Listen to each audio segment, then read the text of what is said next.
When we first found out I was pregnant, we were both very excited.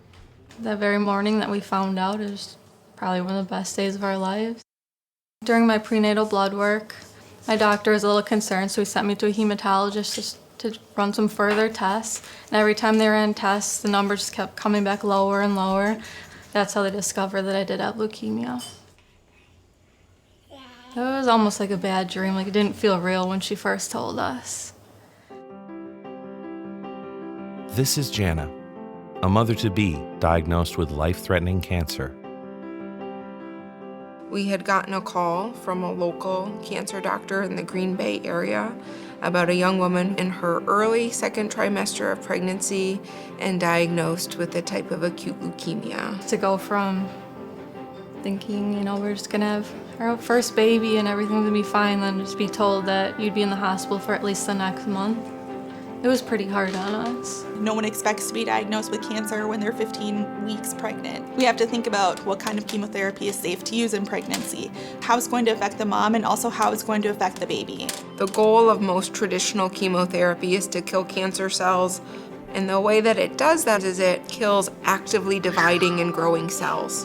That's what a baby is. It's a bunch of actively growing and dividing cells. Just talking to the high-risk OB doctors and what would happen if we couldn't keep the baby. It was a very emotional day. There's really no question in my mind that if it was a possibility to have my baby and go through treatment, that's definitely what I wanted to do. Jana's specific type of leukemia was a riskier type of leukemia that we would generally recommend a bone marrow transplant for.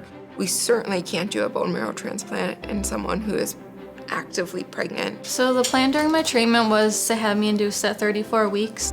34 weeks seemed like a really good compromise from getting Jana the optimal oncology care she needed while also minimizing the risks of prematurity for her baby. About a week before that, actually, I went into labor on my own at home. I went right to labor and delivery, and I had Jana about 5 hours later. We were very fortunate. She was born very healthy. She was just little. 3.5 weeks after I had her, they had to be readmitted back into the hospital to start retreatment for the bone marrow transplant. We had recommended a transplant to offer her the highest likelihood of the disease not coming back.